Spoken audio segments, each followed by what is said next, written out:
Hi. So in this lecture, we want to study a very interesting data structure called trees, right? So trees are basically a very important data structure because a lot of real life scenarios behave like, or actually real life data can be represented as a tree. So that is one reason. Secondly, they have a very beautiful structure which leads to they being able to solve a lot of problems in a very efficient manner. Okay, so if you're using data structure like tree as a data structure, if you're storing your data as in form of a tree, it's very beautiful in terms of the structure it provides you, which leads to a very efficient some very efficient algorithms. Okay, so that's why we want to learn about trees. So a tree basically looks like this. So this is how we want to store our data. In case of a linked list, we wanted to store our data this way. That's not how we want to store our data. In case of tree, we want to store data in this way. So before we talk more about this structure, let's talk about some real life scenarios where this structure is visible. For example, if you look at your file system in your computer, the way your file system is stored, the way your file system is managed, the way it works is you have this main folder. Let's say let's call it the root folder, the main folder. Root folder has bunch of data in it. Some of them are directories. So just for representation, I'm creating a box for a directory and a circle for a file. So my root directory can have some directories and some files. Right?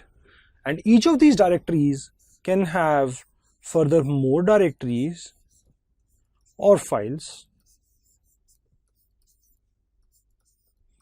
So for example, this directory only has files. It does not have any further directory. Similarly, that's how your file structure is designed. That's exactly the way we want to build our trees. So you have this main folder from where everything is starting. This main folder has some sub data, subfolders. Each of them can have further more subfolders and so on. So, okay, so this is one example where the structure that we are using is very similar to the tree structure that we talked about. Okay. Similarly, if you look at a company and you try to see the organization structure in a company, that again is like a tree. So you will have somebody at the top. Then you will have few people reporting into this person.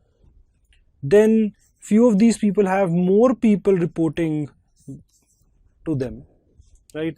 Some of them can be individual contributor, right? For example, this person and this person does not have anybody reporting to them. That's okay. Similarly, and this organization structure will continue.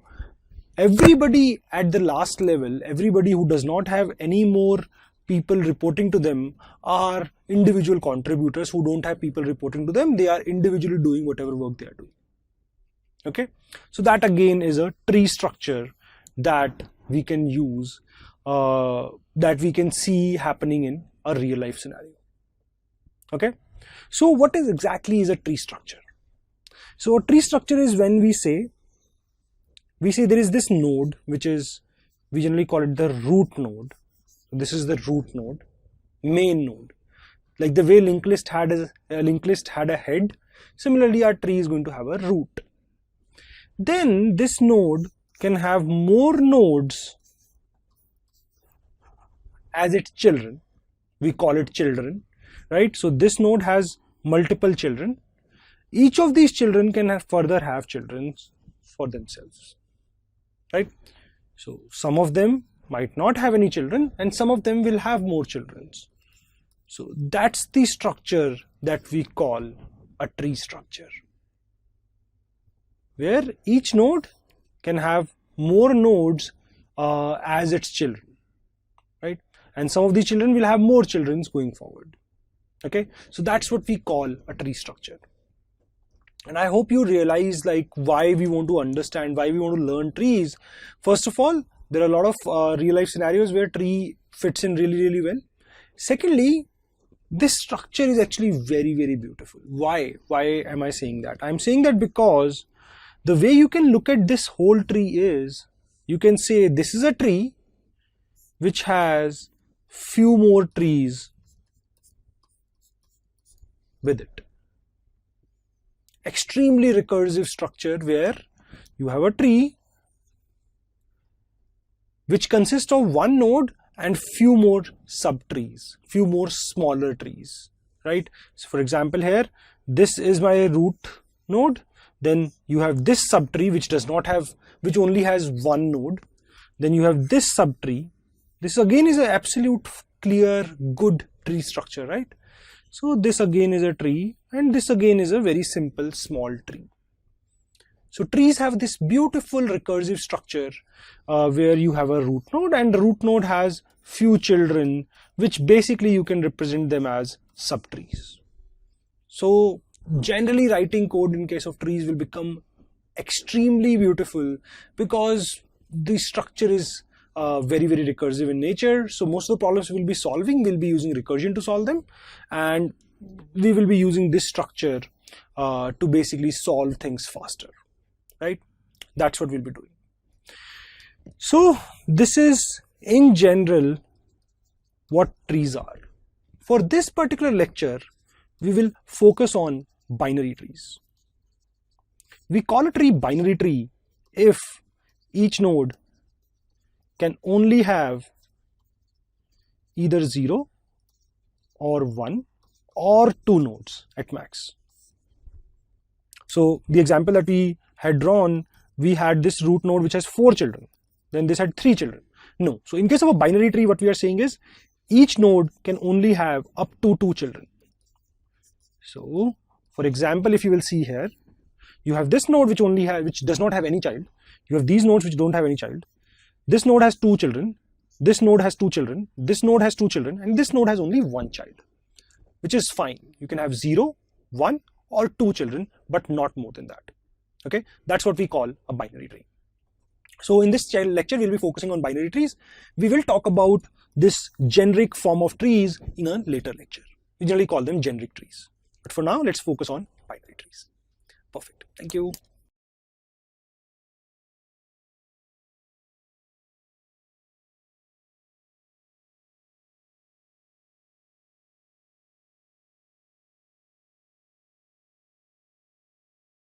So in this session, I want to talk about few terminology that we'll be using throughout the lecture and also going forward, right?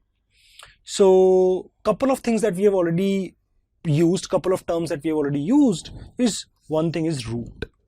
We call this top node as root. Okay, and what is a node? We are calling each individual box, wherever basically whatever box we are creating, whatever circle we are drawing, we're calling it a node, which is a one individual data point within my tree, right? That's what I'm calling a node. So the topmost data that I have, I'm calling it root, and that's very similar to the way I had linked lists head. Once I had head, then I was able to go through the complete linked list. Similarly, if I have root will have the information of its children, and these children will have information of their children. So that basically means if I have root, I can reach children of root. Then using these, I can reach further down all the nodes that I have in my tree, right? So root is a very, very, very important node. Then this relation where one node has another node as child, we generally call this as a child-parent relation. So this is a parent and this is a child. So each node can have multiple children, right? In case of binary trees, at max 2. In case of generic trees, it can be n number of children, right? Now, the relation between these two nodes, we generally call them siblings. Right? Very intuitive, right? You have a parent. If the parent has more than one child, these children basically are siblings, right? So we call them siblings. So you have node, then you have root, then you have parent, then you have children, and then you have siblings. Another very important term is leaf. leaf is a node which is the end, right? Like in case of a real tree, you have a root and then you have branches coming out of root, and at the end of a branch you will find leaves. So what are leaves? Leaves are nodes without children. So you call a node leaf if this node does not have any child. Okay, so leaves are basically nodes without children. Okay, so that's another very important term that we'll be using throughout the lecture. Perfect. And then basically we'll be using these terms like, for example, grandparent, right? For example, for this node, root is the grandparent. For this node is the grandparent. Similarly, we can say what are all the ancestors. So for example, let me create another tree. So who all are the ancestors of this node? This is an ancestor, this is an ancestor, this is an ancestor, right? So the path till the root will basically define all the ancestors for a particular node. So all these are ancestors of this particular node. So, but what are the important terms that you need to remember or you need to understand? Are node, what is root, what is parent, what is child, what is sibling, and very, very important, what is leaf. Okay, everything else I think is very, very intuitive and you'll be able to guess when you need those terms. Okay, perfect. So in the next session, we'll start writing some code and try to implement or try to see how can we basically use Python to implement our tree or basically build these nodes and connect them together. Okay, thank you.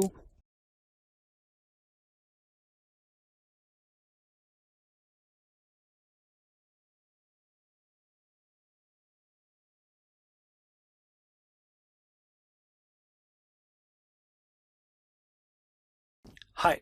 So in this session, I want to look at how can we create these trees or how can we create a particular node in Python. Okay. So and for now, I'm just thinking of binary trees. For this lecture, I'm not going to talk about generic trees at all.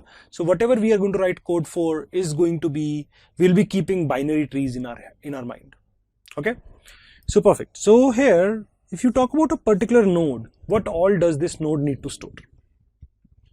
So each of these nodes will have some data, right?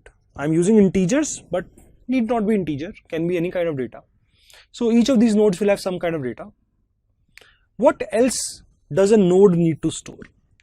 So as we discussed, a node will have data and each node will have to store its children. Because if I only have access to root, how will I reach rest of the nodes? So what we are planning to do is that root will have the address of its children, then these children will have addresses of their own children as well. So that's how we'll be able to reach all the nodes that we want to reach to. Okay. So in case of a node, what all do you want to store? You want to store data, and given that it's a binary tree, it can only have up to 2 children. So I want to store child 1 and child 2. In case one node only has one child, in case some particular node has only one child, then my child 2 will be none. In case a node is a leaf, that means it does not have any children, child 1 and child 2 both will be none. Right? So my node will have 3 attributes. These 3 attributes will be there. Data will definitely be there. It doesn't make sense to have a node without data. And then it will have 2 more attributes called child 1 and child 2, which can be null or none in case of Python, in case that particular child is not there. Or we can, or it will have both the nodes that are its children stored as child 1 and child 2. So that's how we can structure our node. Our node can have data and it will have 2 more nodes, which we can call child 1, child 2, but generally in case of binary tree, we will call them left and right. Right? So there is a left child and there is a right child. Things become more intuitive when we say left and right.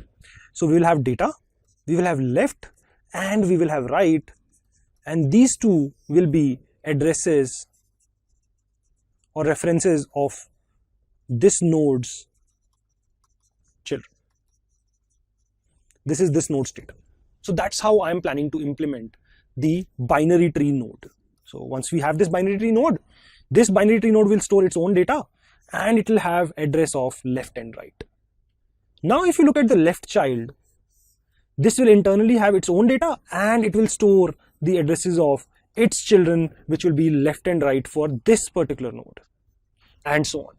Let's say this node here, the right child, does not have any children.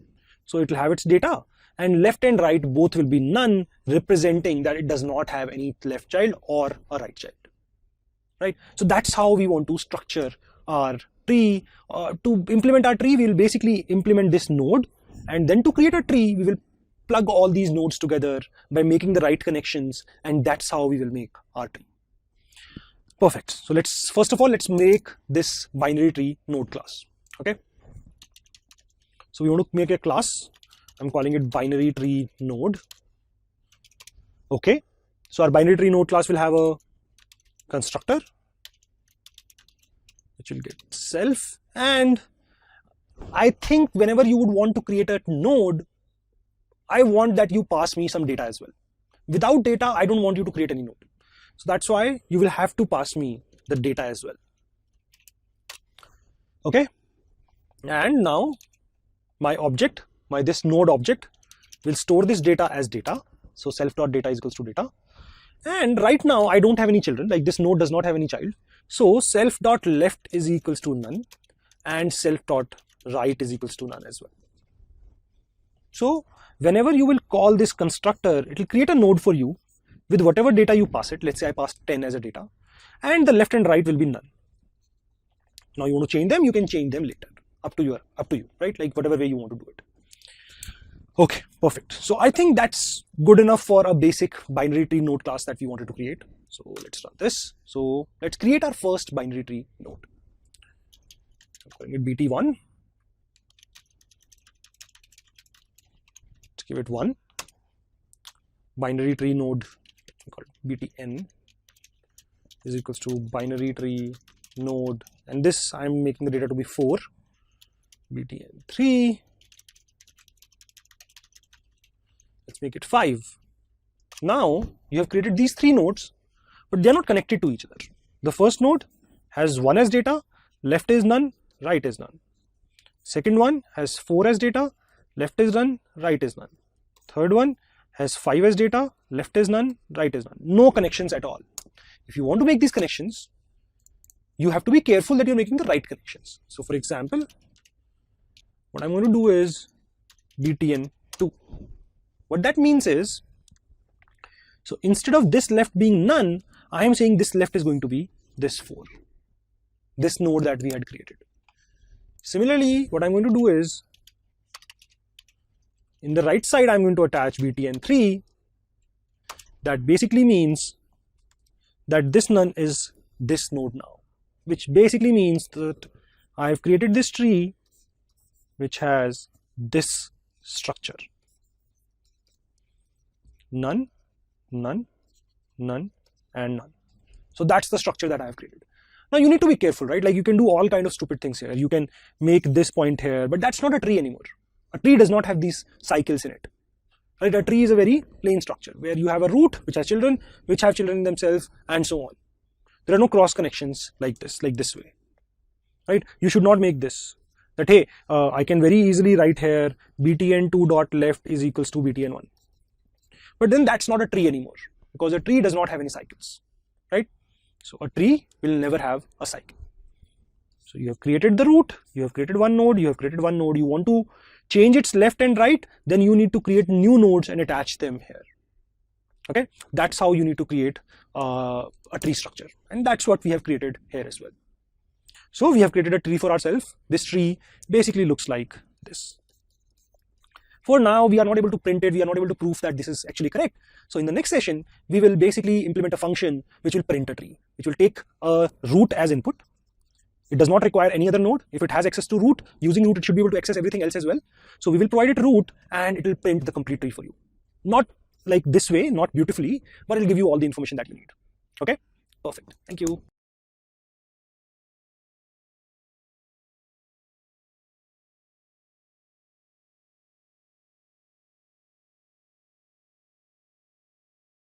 Hi.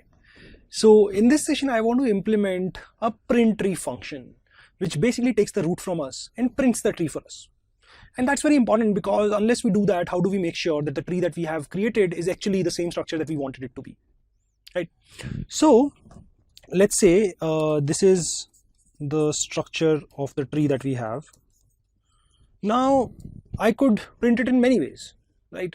So for example, we could have printed it in, let's print one first, then we'll print this whole thing. So 2, 4, 5 and then 3. We could have printed the tree in many different ways. But just getting to see these numbers doesn't tell you the structure of the tree. So the way I would like to print this is, we will print it this way: 2, 3, then 2, 4, 5, then we'll say, hey, 4 doesn't have any children, 5 does not have any child, then 3 does not have any child. So in whatever order doesn't matter to me. But the point is, whenever I'm printing a node, I'm printing its children as well, just to understand the relation that we have between the nodes. So if you know this, all these details, then there is one unique tree that can basically lead to this particular print. Because what this means is, hey, you have 1 is not a children of anything, so that has to be root, because root is not child of anything, everything else is child of something. So 1 has to be the root, then 1 has 2 children, 2 and 3, then 2 has 2 children, 4 and 5, and then 4, 5 and 3 does not have any child, so the tree has to be this one, right? So that's what I want to print finally. To start with, we will just print 1, 2, 4, 5, 3, all the data that we have in the tree in some order. It doesn't matter whether it is 1, 2, 4, 5, 3 or 1, 2, 3, 4, 5. We just print the data.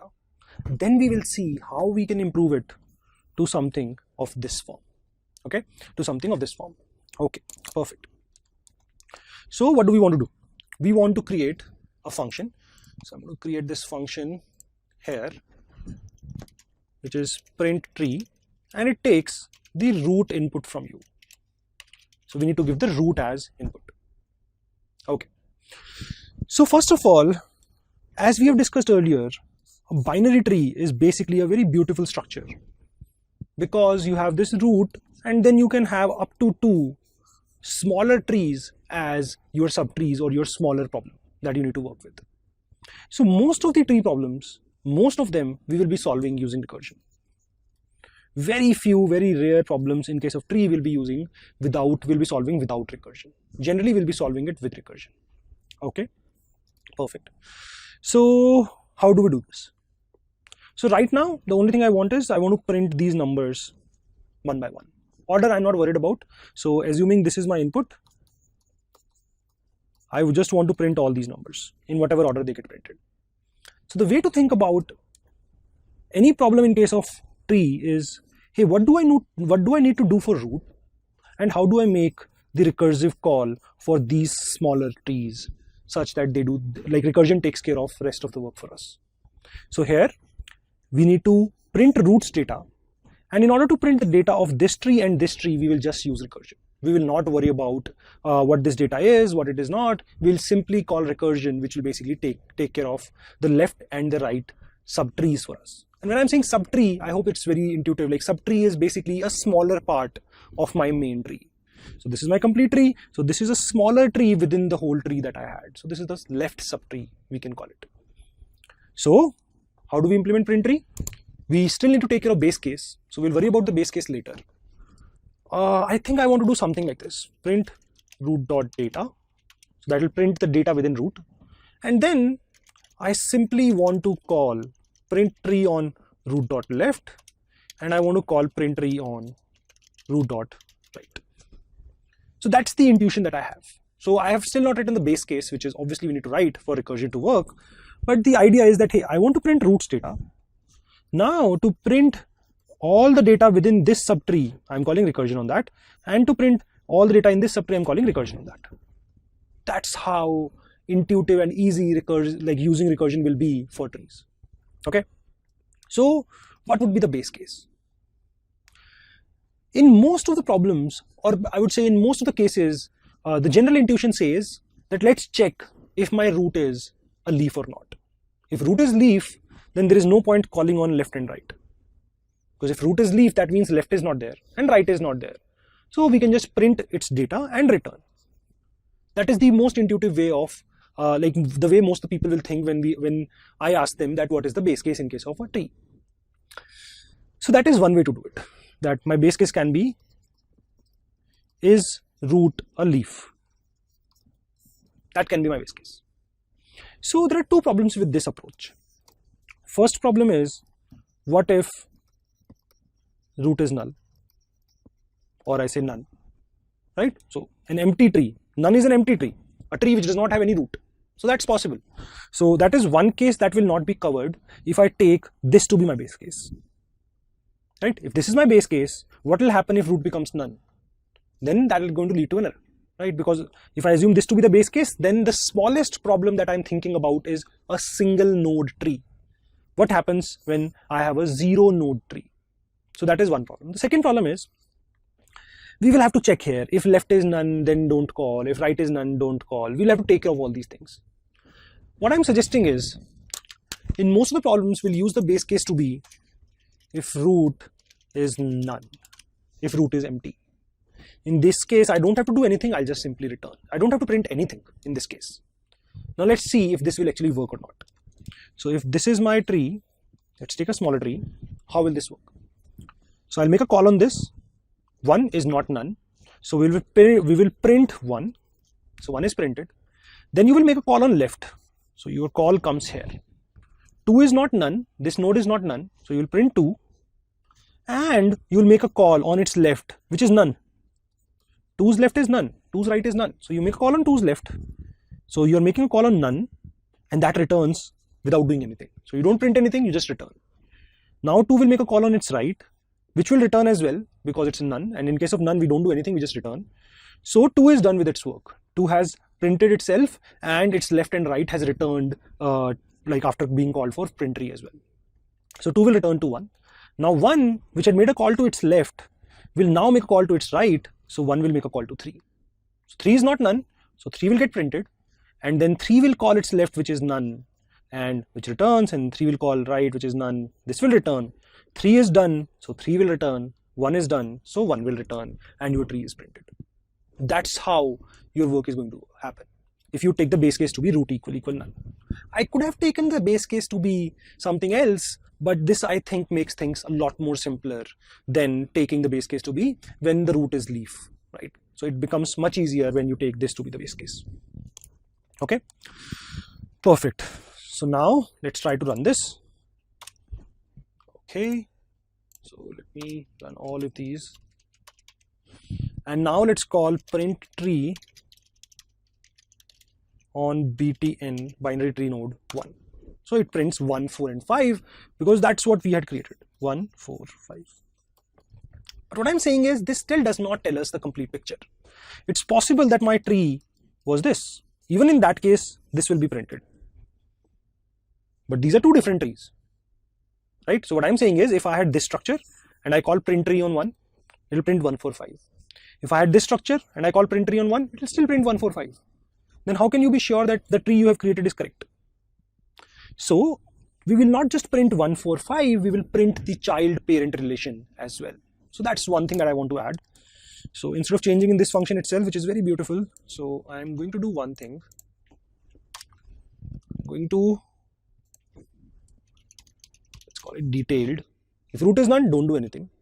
Otherwise, you want to print root data, right? You want to print root data, but let's end it with a semicolon. So the way I want to print it, is basically, so if 2 is the parent and 4 and 5 are the children, then I want to print it this way. Or let's say better, left is 4, right is 5, this way. I want to print it this way. Okay, perfect. So I have printed root data, I have added the semicolon. Now I want to print the left child. Perfect. So you can print the left child. What do you mean by printing the left child? You need to print left dot data. So the way you want to do it is, so you have root, you can access the left child using root dot left. Now you want to access its data, so you can do root dot left dot data. So that's how you will get to the data of the left node. So if this is my tree, I am here. If I want to print it this way, so I need to get access to 4, which is basically my root's left child's data. So root's left child's data. So that's how we will get to 4. But I can do this only if root dot left is not none. So you need to take care of this. A very common mistake that you can make here is, hey, let's print first of all this string L, then let's print root dot left dot data and end it with a comma. Now the problem with this is, In case root.left is none, this will give an error. But for now, let's not worry about it. Let's create the error and then we'll correct it later. Okay, so now let's print the right one. And after printing the right one, I don't want any comma. I just want it to go to the next line, so that's okay. So what have I done? I am saying I'll print this followed by L4 followed by R5. Then I'll call print detailed on this one. Sorry, print tree detailed, not just print tree. Right, and that will take care of it for the smaller subtrees. Okay, so let's call print tree detailed. So that's what you get, but you get an error as well. So the first line is printed absolutely fine. This is exactly what we wanted, right? So 1, so our node has 1. So 1, left is 4, right is 5. Perfect. But when you call recursion on this, it's giving you an error. What is the error that you're getting? See, it printed 4, fine. It printed 4, absolutely fine. It's giving an error on this line. And why is it giving an error? Because 4's left, this is, the root is now this. So, okay, let me try run this. So you first came here, you printed this line, then you called recursion on this. So this is the new root for this particular call of this function. So now if you look at this, it's printed 4, which was fine, but when it's trying to print its left's data, that's the problem, because left is not there, so you can't access left's data, right? So that's the error that you're getting. None type object has no attribute data. Okay, so to fix this, we have a very simple solution. We will print the left child only if the left child actually exists. If not equal to none. If root.left not equal to none, print the left child. If root.right not equal to none, print the right child. Right? Don't print the right if it's not there. Right? Don't try to print it, because that's going to lead to an error. You can still call on it, you can still make the root.right call, because you are taking care of none in case of base case. But don't try to print the data. Accessing the data is a problem, because if root.left is none, there is no data associated with it, and if you call it, it's going to give you an error. Perfect. So seems like there is another problem. So we wanted this to be in a new line. This 5 should have come in a new line. So let's just do one thing. So I'm going to, even after write, I'm going to end it with an empty string, and in the end I'm just going to call an empty print so that it puts a new line. So this way, irrespective of whether write is there or not, it will always print a new line. Okay, perfect. So that's what we wanted. So let me quickly create a slightly bigger tree. Let's just create this tree and let's try to print it. So we have 2, 3. So I'm going to create 4, 5. I'll have to call them 4 and 5 as well. So BT1's left is BT2, BTN2, BTN1's right is BTN3. Then BTN2's left is BTN4 and BTN2's right is BTN5, right? So I think, okay, we didn't execute this one. So we didn't have BTN4 and BTN5. So this should make all the connections. So we have 4 connections where one's left is 2, one's left is 2, one's right is 3, 2's left is 4 and 2's right is 5. Perfect. Now let's print this. Seems like this is correct. It's saying, hey, one's left child is 2, right child is 3, 2's left child is 4, 2's right child is 5, 4 does not have any child, 5 does not have any child, 3 does not have any child. That's exactly the tree that we had. So this print function makes a lot more sense. Okay, perfect. So do try to implement it by yourself and try to understand what all we have done and why we have done it. Hopefully things will be absolutely clear to you. Okay, thank you.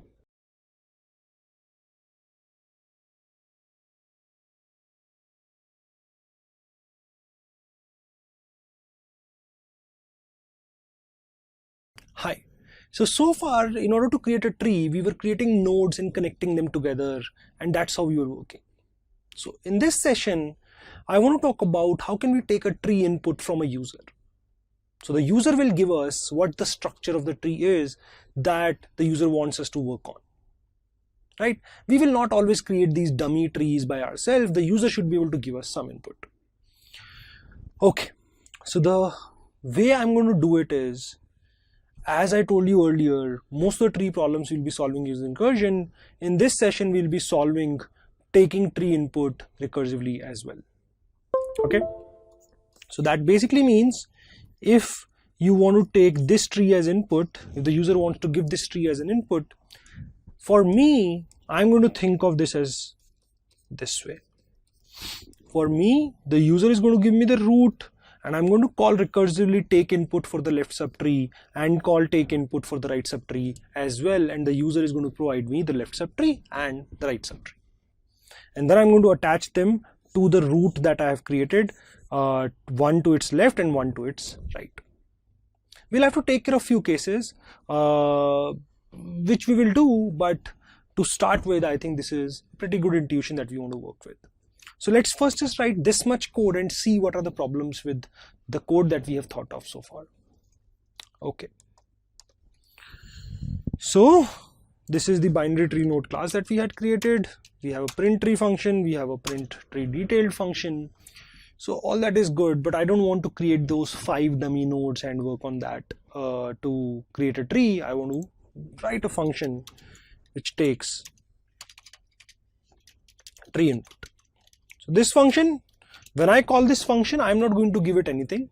It's going to ask the user to give input, and then eventually it's going to return me the root of the tree. So as soon as you call this function, it's going to ask the user for root data, right? So user is going to give it the root data. So the way we thought of, we will create a root node, which will be a binary tree node, and this node's data will be root data. So you have your root node. For the left child, or you can call it left tree, we will call this function recursively. So the smaller tree input we will get through recursion. For the right tree, we will again call this function recursively. We will dry run it, right? Don't worry about it. We will dry run it and things will become very, very clear. So for now, what I'm saying is take root input for the left subtree, and for the right subtree, just use recursion. So you have the left tree, you have the right tree. Then root dot left is this left tree, root dot right is this right tree. When I'm saying left tree, that simply just means, so take input is not going to return me this tree as such. It's going to return me the root of the tree. It's going to give me this node, which I need to attach to the left of the root. So root dot right is equals to right tree, and I can return the root from there. So this function has a small problem with it. Where is my base case, right? We haven't written any base case here. So for example, user wants to give me input just 1. So what's going to happen in this case? First of all, we'll ask for input. It's going to give us 1. So we'll get our root data to be 1. We'll create a node root, which will be 1. Perfect. We will make another call to tree input, which should be our left tree, which in this case is none. But when you call left tree input again, it's going to wait for the user input, and whatever input you give, it's going to create a node for that.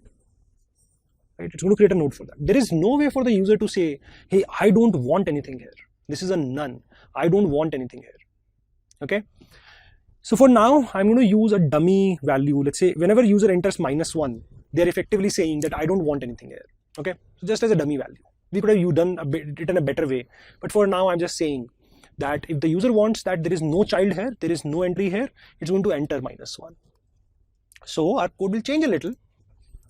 So in case your root data, and this is very important, in case the user wants to enter an empty tree. If the user wants to enter an empty tree, we will ask for value, it's going to give us -1, and we will say there is no tree, right? None. That's my root. So in case root data is -1, what I'm saying is we will return none. And in case root data is not -1, in that case we will create this node which we'll be using.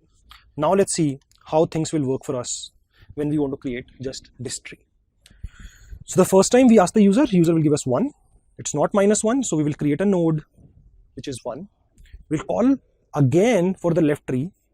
This time user can give us -1, and if user gives us -1, we will return none as left tree. Similarly, we'll return none as right tree, and root.left, so once left will become none, once right will become none. That's exactly what we wanted. That's exactly what we wanted, right? So just to be sure, so let's run this and see that the user is actually able to give the input. So for now, we will just try this as input, and then we will print it to see that we have actually created the tree that we wanted. Okay, so before we do that, I think there is a small bug here. We need to convert this into an integer. Perfect. So, okay, let me just stop it. Let's run this again. Perfect. So tree input, and whatever input you get, let's call print tree detailed on that. Right. So 1 is the root for the left side. So that's how it's working, right? So the first time it got 1, it would have created this root for us. Now it's asking for the left subtree. So to do that, let's enter -1. Because we have entered -1, this node should have received a none from here. Now it's waiting for the right side. So it's called for the right side. So again -1, and seems like our code has stopped. And the tree that we have created is this. Okay, that's exactly the tree that we wanted. Perfect. Let's try something a little more interesting. So 1, 2, 3, 4, 5, and let's say 7. So you don't have any left child of 3, there is only right child, which is 7. Okay, so let's try to give this as input. Okay, so how will things work? So first of all, we'll have to enter 1. So let me run this.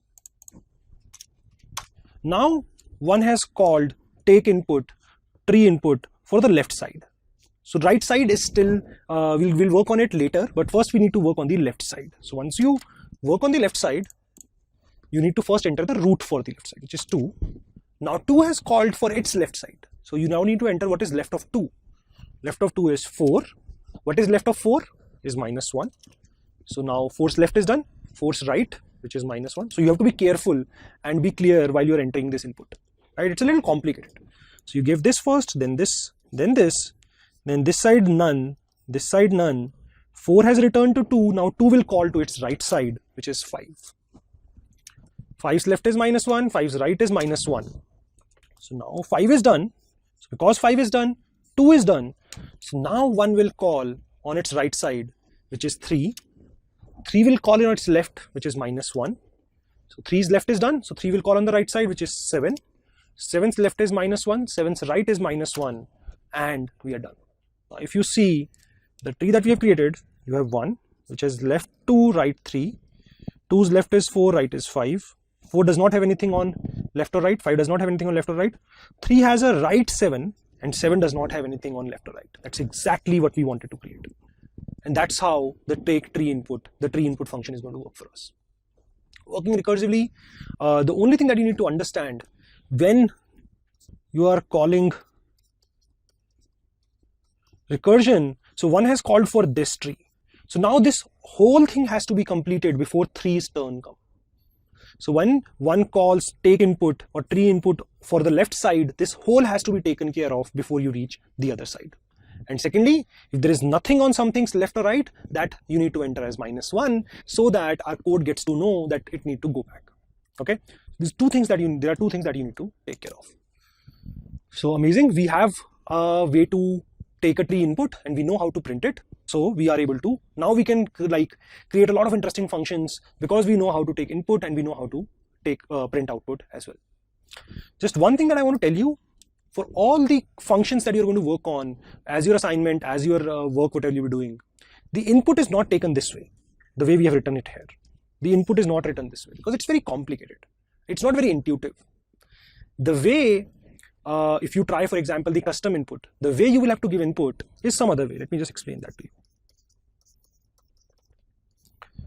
So I think a more intuitive way of taking input could be level-wise. That hey, first give me 1, then give me 1's children, then give me their children. So 1 level, 1 by 1. So that's how the input function that we have written, that's how it works in case of CodeZen. So whenever you're working on any function, whenever you're working on any problem related to trees on CodeZen, the custom input that you need to give is not the way I have shown you here. It's in some other way which we will be writing code for as well.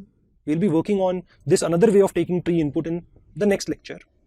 But for now, whenever you are attempting any problem, what you need to do is, for this tree for example, the input will be 1, 2, 3, 4, 5. Then to represent there is nothing here, you need to give -1. Then you need to give 7. Then 4, you need to give children of 4, which is -1, -1. Children of 5, -1, -1. There is a none here, so you don't have to give children for none. Then you need to give children for 7, which is -1, -1.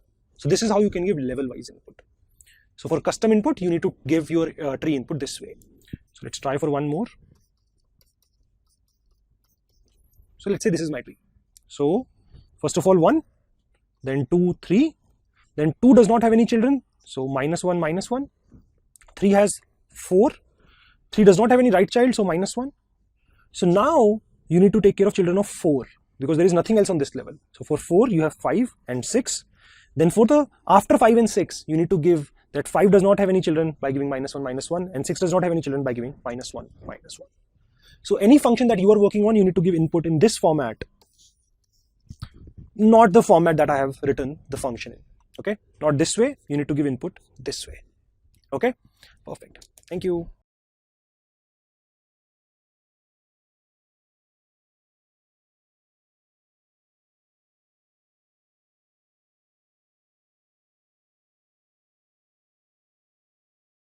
Hi. So in this session, we want to write a function which basically returns number of nodes in a tree given the root, right? So we are given the root and we need to find the total number of nodes that we have in the tree. So very, very straightforward, right? Like, so straightforward, right? Like, so not a lot of, nothing major in this. One thing that I would always recommend is to think of your tree in this way. This is the structure of your tree. This is how your tree looks like. If you think of your tree in this way, recursion will become super easy for you, right? The base case, very, very simple.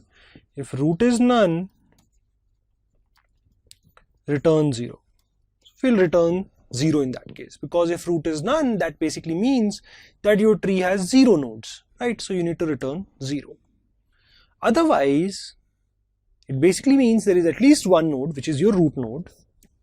How many nodes do you have on the left side? How do you find out this one? You call recursion on the left side. So we will basically get the left count by calling num nodes on root.left.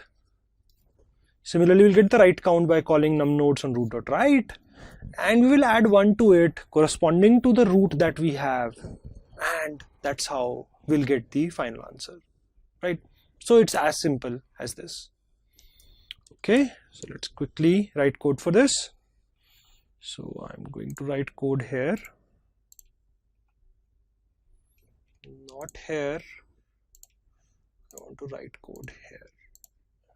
Perfect. So num nodes, get the root, and you need to work on it. What did we discuss? If root is none, return 0. Otherwise, you can get the left count by calling num nodes on root.left, and we are sure that we can access root.left. Root is not none. Root.left might be none, and in case root.left is none, that will be taken care in base case. So calling root.left is fine because we know root is not none. If root was none, we would have returned from here itself. The fact that I can use this dot and the fact that I can do root.left is because I know root is not none. Know the right count, sorry, left count. Now you call the right count. So you get the right count this way. Root.right, and then you return 1 plus left count plus right count, and that's it. This should do it for us. So let me run all these cells, right? So we have run all of it. So I don't want to give input yet, right? So I want to print this, but along with this, I would like to print the number of nodes in our tree as well. So what is the input should we give? What should we give as an input? So let's give this tree. So here the function that I'm using is the recursive function that we had written. So the input will be 1, 1's left is 2, 2's left is -1, 2's right is -1. So left side is done. So we come to 3. 3's left is 4, 4's left is 6, 6 left is -1, 6 right is -1. Now you enter 4's right, which is -1. Now you enter 3's right, which is 5. 5's left is -1, 5's right is -1. So the tree we formed is exactly this, because 1 has 2 and 3 as children, 3 has 4 and 5 as children, and 4 has 6 as children, as a child. Everything else does not have any children. Perfect. And it's saying it has 6 nodes, which again is correct. We have 6 nodes in our tree. So how did this work? So what happened is you came here, you said this is not none, so I'm not going to return 0. You call on the left side. 2 said I'm not none, so I'm not going to return 0. So 2 called on its left side. 2's left is none, so you got a 0 from here. You got a 0 from 2's right. So in case of 2, you returned 1 plus 0 plus 0, so you returned 1. So in case of 1, left count is 1, which is correct. Now you called right, to calculate the right count, you called on 3.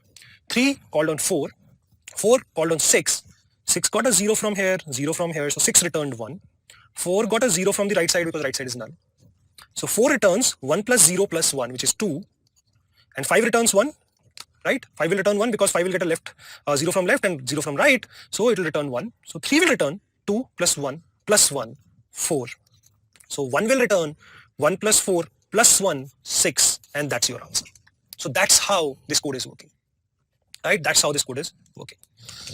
Now a small quiz, a small question. What happens if I don't do this? Right? So if I don't add 1 corresponding to the root, will I get 5? So let's say this is my tree. I don't remember what was the tree just before this. Let's say this is my tree. So I have removed the plus 1 from here, which was corresponding to the root. What will be the answer that I'll get for this call? Will I get 5 because I'm not adding 1 corresponding to this? No. You'll actually get a 0. Because that was the way each of these nodes were getting added. 6 got added because you got 0 and 0 from here, and then you added 1 corresponding to this root, which was the root for the function which got only this tree. So if you don't add this plus 1, you will actually get a 0. Because you're not adding any number anywhere. You're returning 0 from few places, and then you're just adding those zeros. So you'll always get a 0. You'll never get anything else. So this plus 1 is not just going to lead to one small error. It's going to make the whole function useless, and it's going to return 0 for whatever tree you give it. It's always going to return 0. So now this will work absolutely fine. Okay. So I hope num nodes is clear. Almost all the functions that we'll be doing, that we'll be working on, will have a very similar pattern where we'll have to think of what to do on root. Left is taken care by recursion, right is taken care by recursion. How do I combine the overall result to get the final answer? Okay, perfect. Thank you.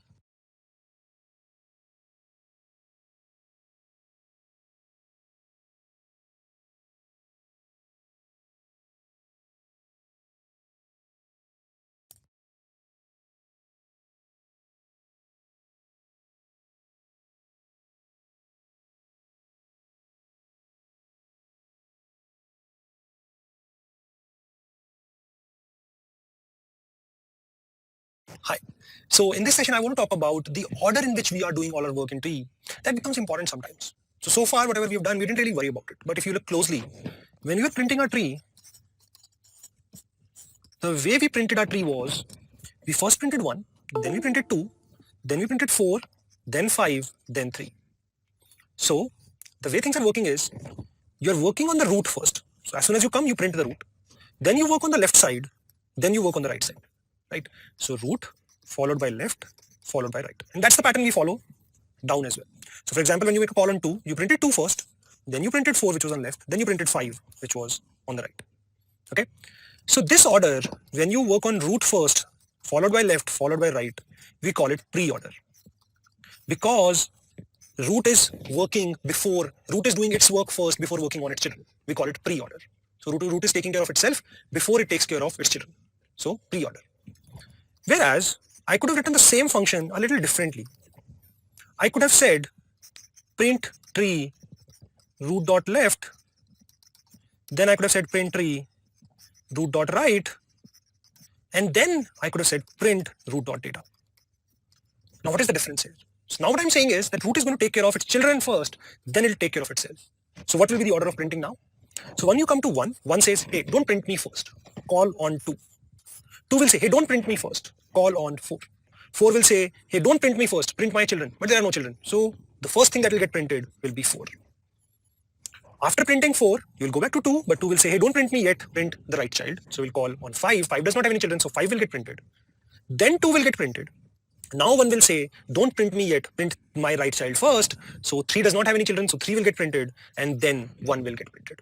So the order is changed. It's not reversed, but it's changed. When you do work this way, we call it post order. Because what we are saying is, the root will be taken care of post the children are taken care of. So we call it post order. So these are two very popular orders in which you can work on your tree. So one is pre-order, the other one is post-order. There is another way that you can work upon. We call it in order. In order because if you start going from here, the left comes first, then your root comes, then your right comes. So in case you work in this order, we call it in order. So if this was my tree, 1 will first make a call on 2. 2 will say, don't print me yet, first print my left. So 4 will get printed. Now after 4, 5 will not be printed. 2 will be printed before that because when you are here, so you first made a call on left. After making a call on left, you will print the root, and the root here is 2. So you print 2, then you will print the right, which is 5. Now you will not print 3 first, you will print 1 first, then you will print 3, and this is in order. Right? So that's what we call in order traversal. So you're traversing through the tree, but the order in which you are traversing is different. Okay, is different. There is potentially another way of traversing, which is a little different. It's called level order traversal. So we go level by level. So 1, 2, 3, 4, 5, 6, 7, 8, 9. This is level order traversal. For now, level order traversal is something that we'll take care of in next lecture. For now, I would like you to write code for all these 3 traversals. We have already written code for pre-order, but I would want you to repeat pre-order, post-order, and in order, and write code for them. It's very, very simple, but the order of printing will basically change. Okay. So I hope this is clear. We have 4 different traversals. You need to take care of 3 for now. The 4th one we'll take care of in the next lecture. Okay. Thank you.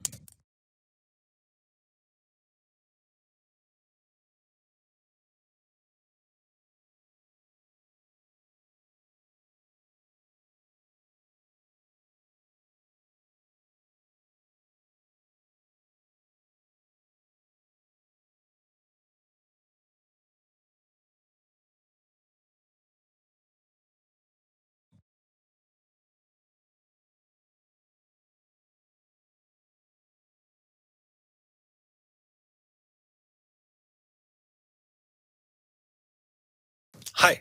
So in this session, we want to create a function, we want to write a function, which basically will return the largest value inside a tree. So it will basically traverse through the tree and find the node which has the largest data and just return the data for us. We don't need the node, we just need the largest data that we have. Okay. So that's what we need to do. Perfect. So let's just see how we can do this. So let's say this is what our tree looks like. Right. Now, how do we work on this? First of all, before worrying about this, let's worry about the base cases. Okay, so in case your tree is none, what do you do in that case? You have an empty tree. What is the largest data that you have? So I think the right thing to send return here will be minus infinity. That is the largest number that I have here, right? A huge negative number. So like we can't really return minus infinity. So for an example, for now, we can just return, let's say, a huge negative number. We can decide what that number is and we can return that. Or let's assume that our tree is all positive numbers. So I can return minus 1 from here. Okay, so I'll just simply return minus 1. If I could write minus infinity, I would have written minus infinity, but for now I'm just writing minus 1. Okay, so now in case of single node, how will things work? See, in a generic case, what I would like to do is, I like to get the largest from here. I would like to get the largest from here. Then compare the element here, the largest from here, the largest from here, and find the maximum of these 3. That would be my largest overall. Right, it's as simple as that. Find largest of left, find largest of right. How will you find largest of left and right? Recursion. So you have both these largest, compare these 2 with the root, and you have your answer, right? Let's just make sure that this will work if this is my base case. So let's say if this is my tree, right, a single node. So my left, which is none, will return a -1. My right, which is none, will return a -1. And the largest of these three is 5, so I will return 5. So if I can assume that my tree does not have any, my tree is all positive numbers, it will work absolutely fine if you're returning -1, right? So I think this base case is perfect. It's going to work fine. So let me try with an example. So you come to 10, you say, hey, find largest of this side. You come to 20, you say, hey, find largest of this side. 9 says, find largest of this side, find largest of this side. Both of them say -1. So the largest between 9, -1 and -1 is 9. 20 calls on 3. 3's left gives -1, 3's right gives -1. The largest among 3, -1 and -1 is 3. So now 20 has the largest from left and the largest from right. The largest among these three numbers is 20. So 10 gets the largest from the left side, which is 20. From the right side, it will get 5 because 5 will get -1 from left side, -1 from right side. The largest among -1, 5 and -1 is 5. 10 will compare 20, 10 and 5 and you will return 20 because that's the largest. So that's how things are going to work. That's the dry run for how things are going to work. So let's quickly write the code and test it out. Okay, I don't want to run this. So let me just stop this. So I want to write this function, largest data. I'll get a root as the input. So what have we decided? If root is none, we are returning -1. We would have ideally returned -infinity, but for now we are just returning -1. Then what we do is we find the largest of left side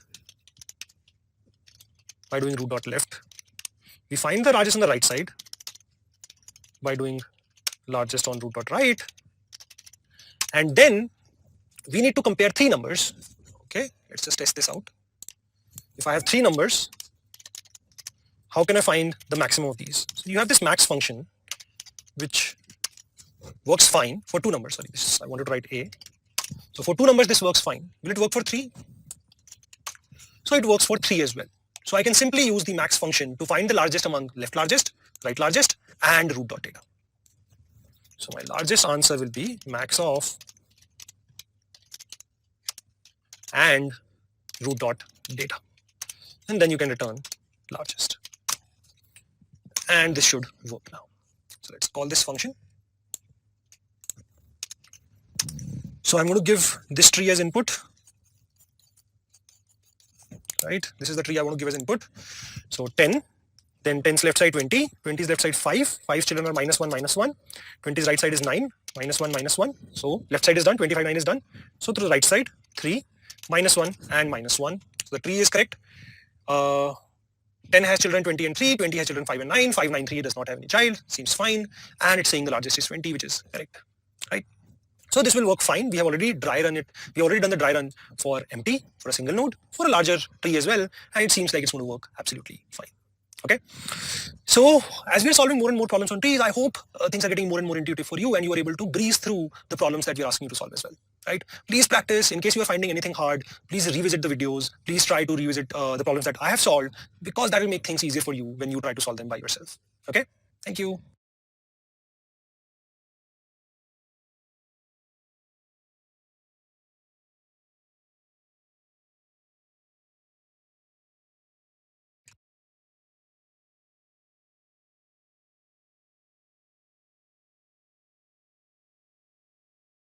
Hi. So now I want you to write code for a problem which is height of a tree. So given a tree, you need to find its height. So in this session, I just want to define what height of a tree is so that you are able to implement it easily, right? So the way we define height of a tree is basically this way. See, there are multiple ways of doing it. I personally like to call the height of this tree to be 1. We can say its height 0 because it does not have any like this edge between 2 nodes. But I like to call it height 1 because then this is height 0. Right? This is actually height 0. Now it's totally up to you. If you define it some other way, then you can do the calculation accordingly. But the way I am asking you to do it is, this is how I'm defining it. None tree, height is 0. Single node, height is 1. For this, there is 1 level, there is 2nd level, there is 3 level. So the height is 3. Right? That's how I will define the height. How will you write code for it?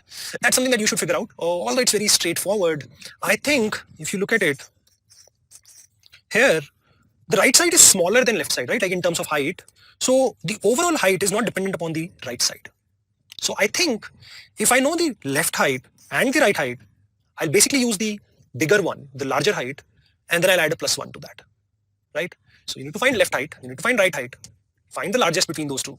And I think by just adding +1, you will find height of this tree, right? So let's say this height of this is 4, height of this is 2. I think the overall height is going to be 5. So that's what you need to implement. Okay, the base case, I think this is a perfect base case to be taken. If the root is none, I will return the height to be 0. Okay, perfect. Thank you.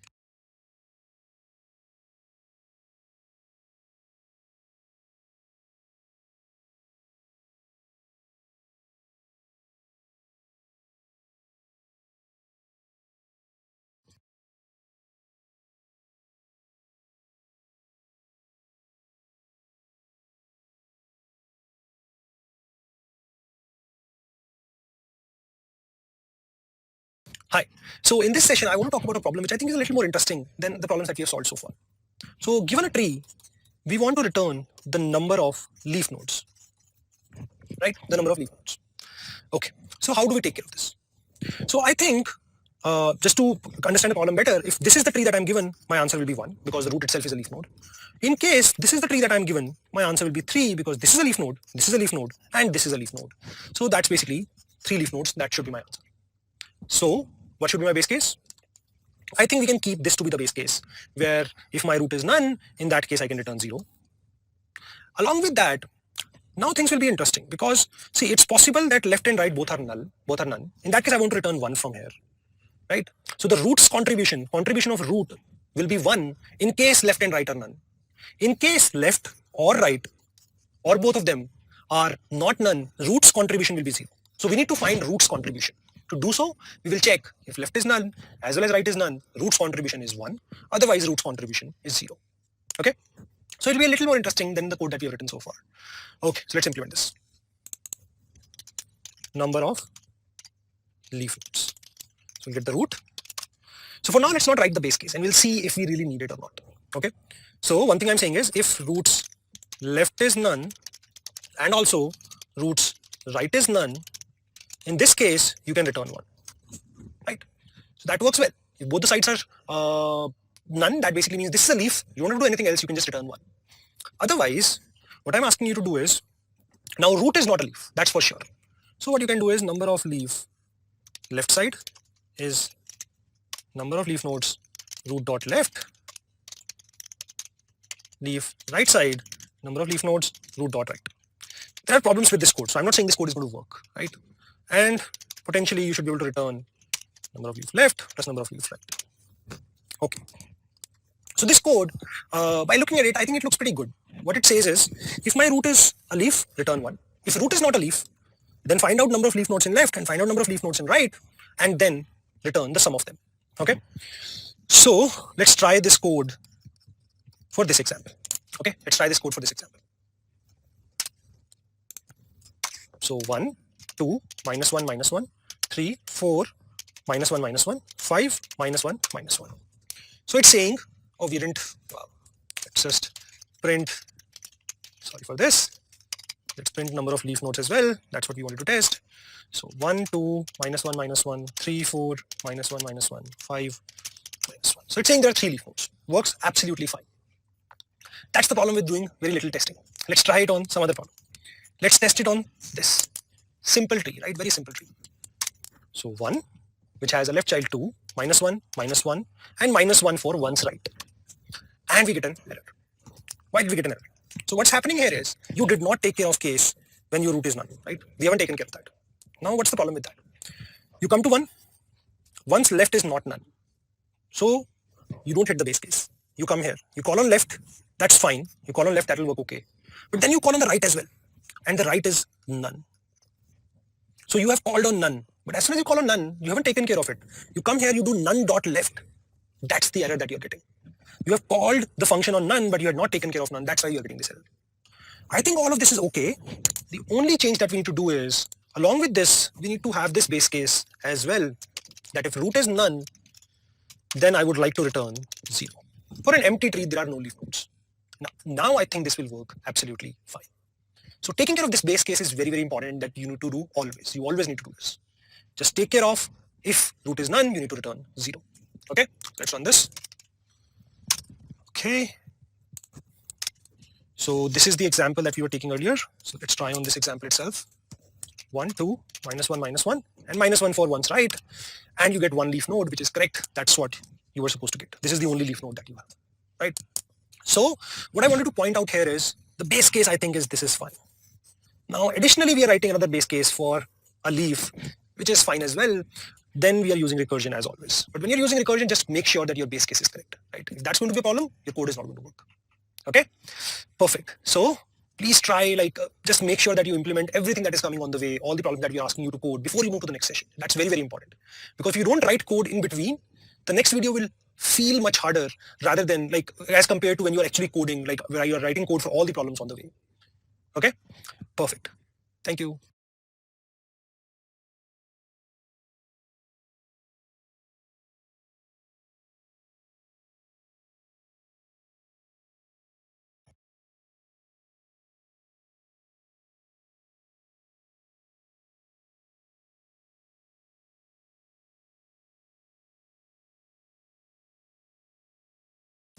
Hi.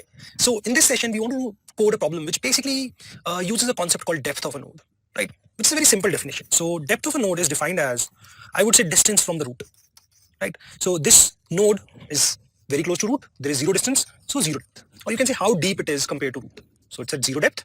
These two nodes are at depth 1. These two are at depth 2. These two are at depth 3. So the work we are supposed to do is print all nodes at depth k. At depth k. So let's go back to our notation of tree. I need to print all the nodes at depth k. So I think the first base case is none. We need to take care of that. We'll always take care of that. So that is okay. The second thing I think we should do is, in case k is 0, then root is the only node at depth 0. So we can just print root and return. So we will take care of none and we will take care of k is equal to 0. Once you've taken care of these two things, then I think things become simpler. Now, a node which is in this tree is at depth k will be either here or will be either here. It will be either on the left side or on the right side. Because root is not at level k because k is not 0. So it has to be either here or here.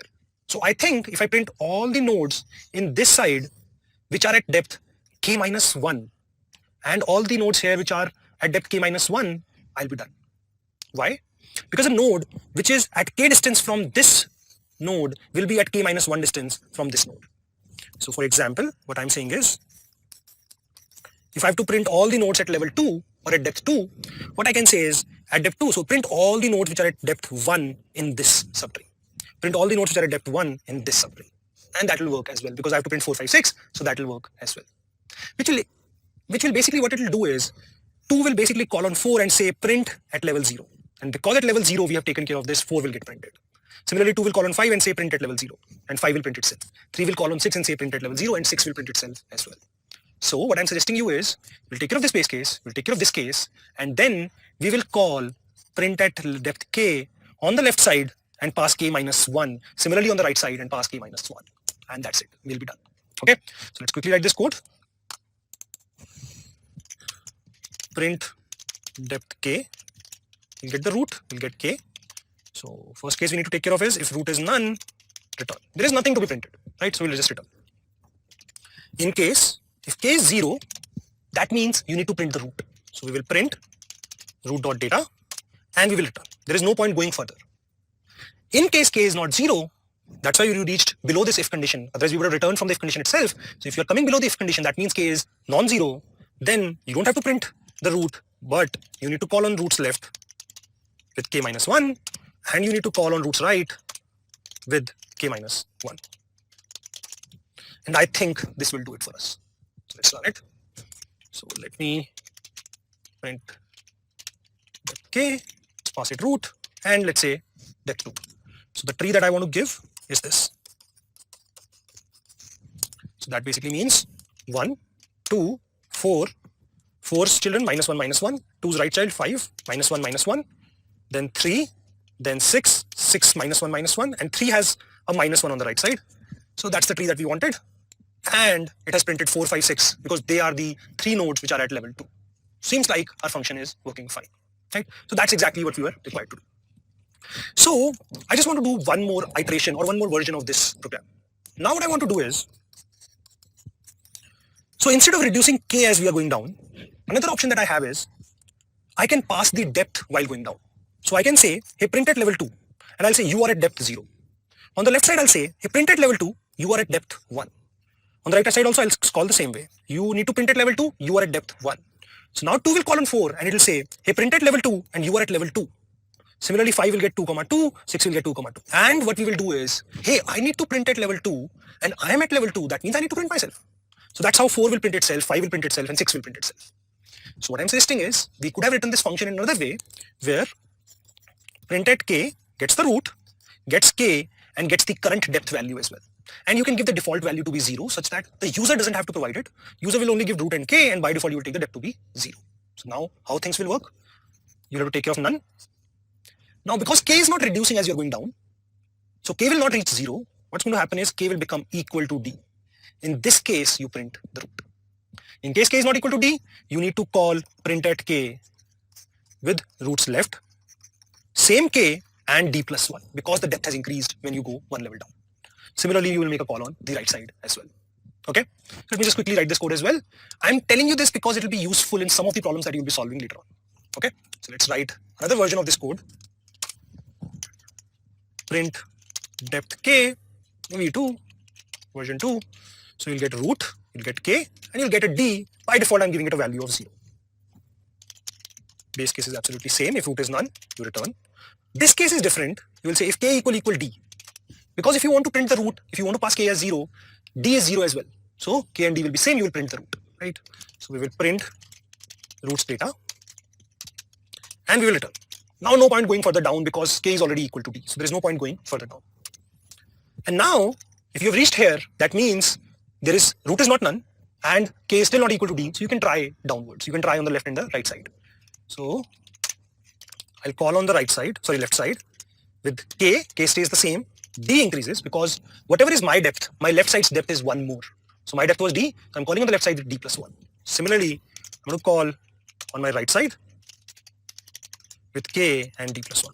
And this will work fine as well. So let's try on this. I'm going to use the same tree, which was 1, 2, 3, 4, 5, and 6. Let's run this. So 1, 2, 4, minus 1, minus 1, 5, minus 1, minus 1, 3, 6, minus 1, minus 1, and 3's right is minus 1. And we again got 4, 5, 6 printed. And we got that because we didn't change the function. So let's run this again. So 1, 2, 4, minus 1, minus 1, 5, minus 1, minus 1, 3, 6, minus 1, minus 1, and minus 1 for 3's right. And we got the exact same number. So 4, 5, 6 here as well, right? So both the functions are working exactly the same way, same work. We just change it slightly. Now we are passing the depth along with it. Okay, perfect. Thank you.